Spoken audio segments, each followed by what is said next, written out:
I have been living in Asia now ever since 1993, November or October, around that time.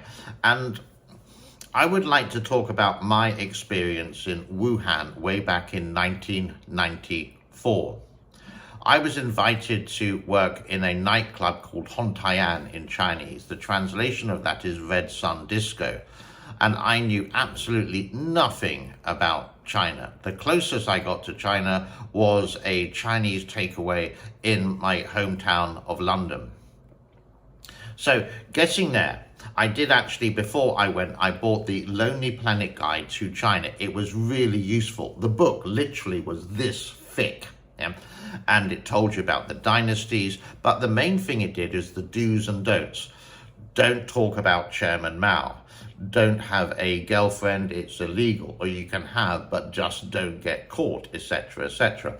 And what to do, it had hotels, etc. But everything was taken care for us.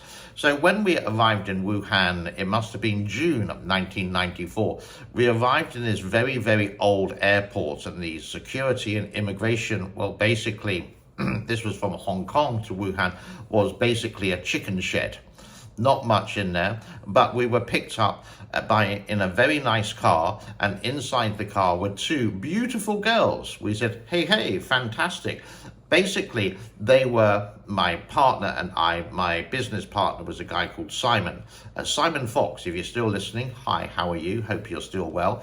And we had two translators there, very beautiful. But we thought sort of like, hey, this is nice. We've got girlfriends already. But no, they were strictly translators, very beautiful. We were summoned into, when we got to the actual nightclub, we were summoned into the office for the owner of the nightclub called Mr. Wu. Mr. Wu was a former presidential bodyguard, and he was very wealthy and very powerful person. It was a great person to know, and you felt sort of like secure in that way. He even had his own bodyguard, and he was the very first person in Wuhan to actually own and drive a Mercedes 500 or something. I can't remember the car, but I do remember sitting in the back of the car quite often. Wuhan at that time had a population of 3 million people. It was a very, very dirty city, but the people incredibly friendly. And my friend and I had a great time with that. The public toilets were awful. It was just a hole in the ground. It was better to go literally around the street corner if you are a boy to do your business. The accommodation they did give us in the end was in a step-up. A step-up basically is a 6 or 7 story building, and each floor had maybe 1, 2, 3, 4 apartments, but our one was like the VIP. Why? Because it had 2 bedrooms and 2 air conditioning units and a TV, hot water shower, and a very basic kitchen. And this was going to be our abode. Usually foreigners at that time would stay in sort of like a hotel or some kind of complex, but we were near enough the only 2 foreigners living and working in Wuhan. Even though it was very dirty, the street food was absolutely amazing, and the restaurants we went to were always recommended by Mr. Wu. You can go here, you can go there. This is a good place, this is a good place. And I did catch a cold there. I was there for just over a year, on and off. But I went to other places as well, but in Wuhan. But I never caught anything with food poisoning. And it was just such an enjoyable experience. Why? Possibly because as we were the only 2 Caucasians near enough in the whole city of 3 million people, and we worked in a nightclub which was busy every night with 5,000 people inside it, or a disco, whatever, then people recognized us, and they always wanted to say, DJ, Piju, I think means beer. And then they go, Gambe, and their drinking culture, finish. So if I was in a street market, a food market, a restaurant market, walking up the street, by the time we got to the usual restaurant, I've already had about 10 beers. So I was a little bit tipsy at 2 o'clock in the morning just because of the recognition. It was such an amazing time. Now, most people, to be honest, wouldn't have heard of Wuhan until 2020 when the awful COVID-19 started. I haven't been back there since 1995. It's a long time ago, but I do have very, very fond memories there. The first night we worked, and my partner and I decided to play YMCA by the Village People, and we started to do the dance. YMCA, do do do do do do do do do, like that. And about 2,000 people came onto the dance floor just looking at us. So much so, we had to have security around the DJ box because they were started to get really excited and jump up and down, and that could actually move the CD at the time. There was shock absorbers there, but imagine the amount of people. So it was like being a king. It really was. And after a while, things settled down and people knew who we were. It was the World Cup, for example, the 1994 World Cup in Atlanta, something like that. And because we had a TV, we could watch it. Now, I'm not really into football, and most of the games started quite late at night, Chinese time. But our neighbours used to come round and like peer through the kitchen, and we just said, come in, come in, come in. And with that, the first night I did do some cooking. We had some beer, we came around. The second night, again, come in, but they bought their own beer. And the women kicked me out of the kitchen and said, sit down and enjoy it, when we had this delicious Chinese food. Lovely.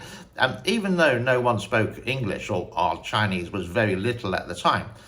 A couple of days later, a policeman walked in and said, no more gathering than 10 people late at night. But then one of the community leaders or whatever basically would say, Jincha, which is Chinese for police, gave them beer, so we had police protection. As I mentioned earlier, in those days it was actually illegal to have a Chinese girlfriend because of Western influence. We had one DJ in Chongqing, which I'm sure you've heard about. He was African American. He did actually speak really good Chinese. He got deported to Hong Kong, which was still British at the time, because he had a Chinese girlfriend. But because Mr. Wu was a very powerful man, one evening we went out for dinner quite late at night with the chief of police. The chief of police actually gave us his name card, and basically the translation was, any problem, just show this card, call my number 24/7, it will be answered somehow. So if I was with my girlfriend at the time in a taxi and the police stopped us, then I would say basically in my very bad Mandarin or whatever, I said "moment tai," which means no problem. And then the taxi driver was sweating. The girlfriend would say, oh my God, what's going to happen? And I very calmly handed the chief of police's name card to the policeman, and he would go, stand up straight, and suddenly salute like that. And then you could say the taxi driver says, who the hell are you to get away with this? So, good corruption? Yeah, in a way. It was just an amazing time. And there were power cuts there, which were in Wuhan. It's like the furnace of China. So hot. So you literally had to lie down on the marble floor if the power cut went off in the morning. If it's in the afternoon, there was no power. We used to get into a taxi, go to a hotel that had a generator and sit there until the electricity came back in the evening. Nowadays, it's a lot different and it's a lot more modern. Now, a lot of the pictures I'm showing you is of the modern Wuhan, not of the old Wuhan. It's very difficult to find some actual pictures there. I think it's time for a break, yeah. So in 2020, when all this kicked off in Wuhan and they showed the morning market or the wet market or whatever it was, yeah, I had been there. I recognized the place. And a lot of it, because I hadn't been there for such a long time, so let's say 95, I left there, and then it happened in 2020, so 25 years ago. Wow, you sort of like saw all these videos of what's happening, and it was completely different. Before, there used to be 1 million bicycles and 1 or 2 cars. Now, this is the development of China, that not many bicycles and 1 million cars. It was actually very surreal to see it. I've always tried to search for this actual pictures of this nightclub called Hontayan. Again, Red Sun Disco. It was literally on the banks of the Yangtze River. And everything used to, in Wuhan, get quiet about midnight. We started the nightclub at 8 o'clock. We played music for 4 hours. And then people started to leave around about midnight. We thought it was very strange at first, because most people would start to disappear from a nightclub 2, 3 o'clock in the morning. So by 1 o'clock a.m., everything was locked down. So we went to the food street market, sat down, had beer with some of the staff there. And then by 2, 3 o'clock, it was back to the apartment. There was no TVs, so my friend and I did have bottles of whiskey, which was provided by Mr. Wu. It was Johnny Walker Black Label, and just fell asleep getting drunk most nights. It was like I was bad when I was young, but it was sort of like enjoyable moments with that. And it was near enough constant for 6 months. And then in 94 to 95, I did actually go to Bangkok for Christmas, then back into China at the beginning of the new year in 1995. Do I have any regrets with it?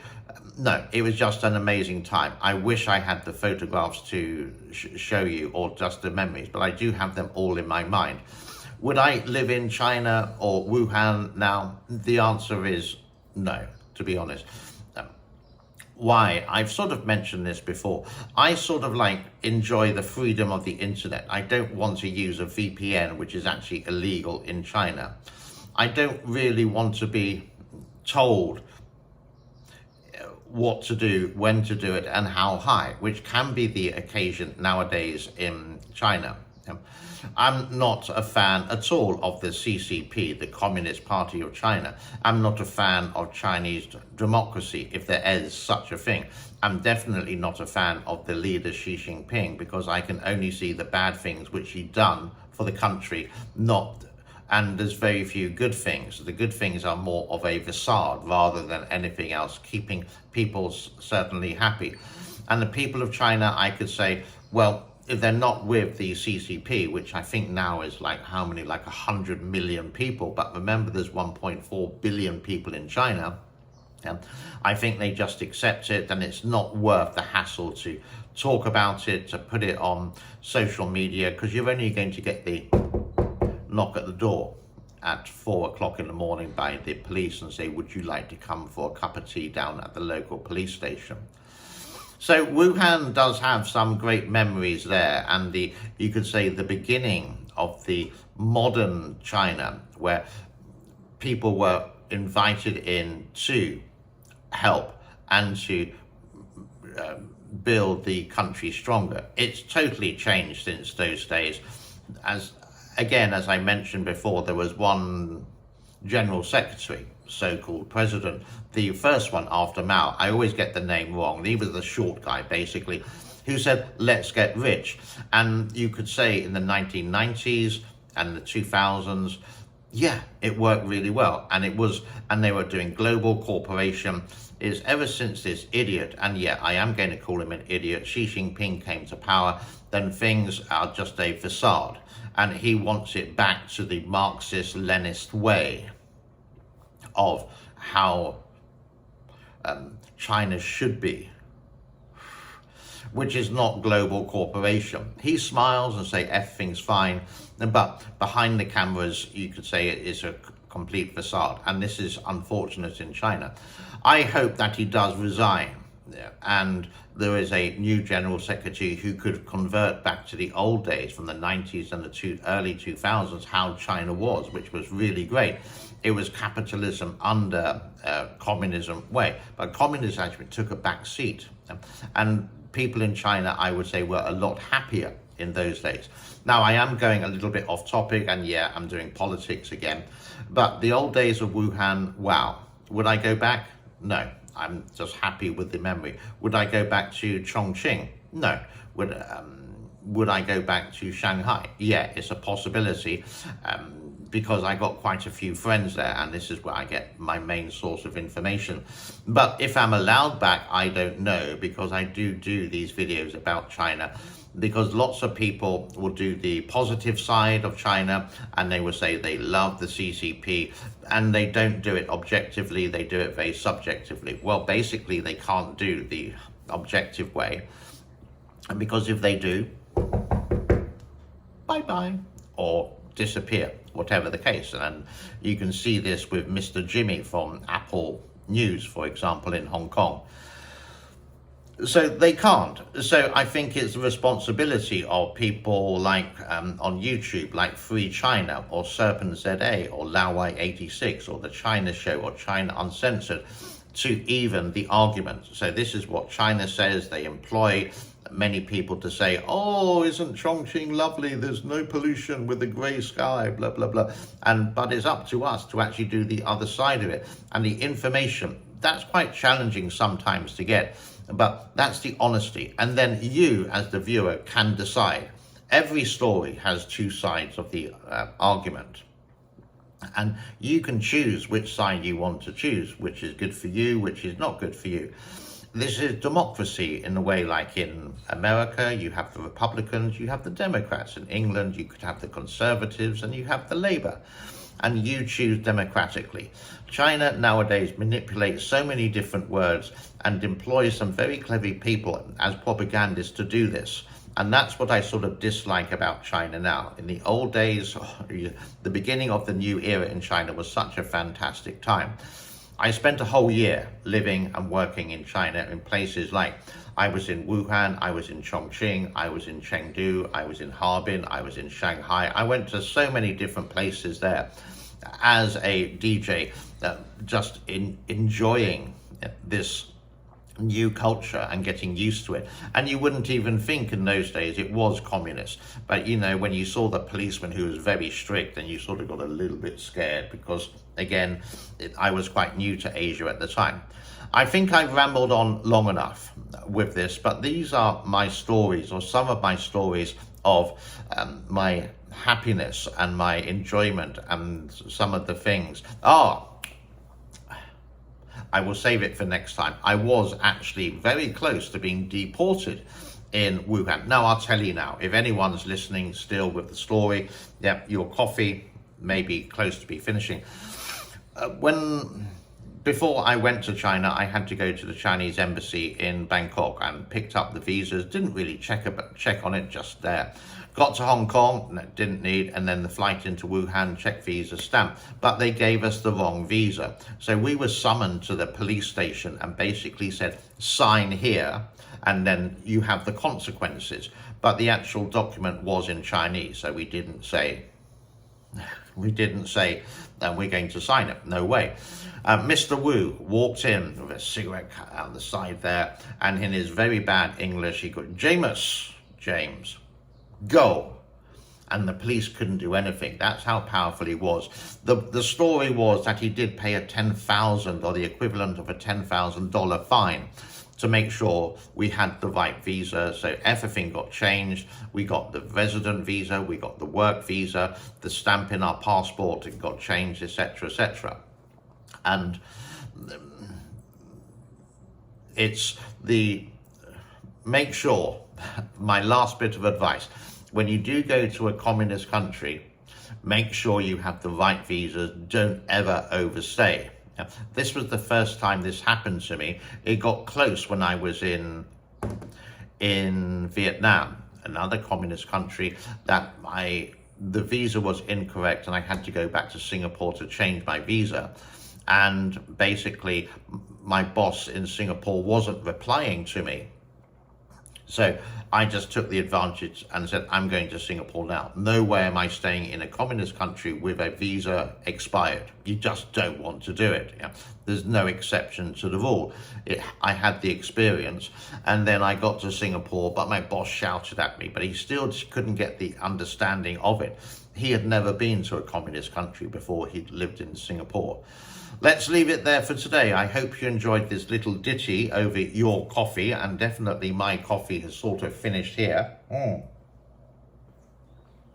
And I will wish you a happy day. My name is James. Bye-bye for now. Cheers. Or like, subscribe, share.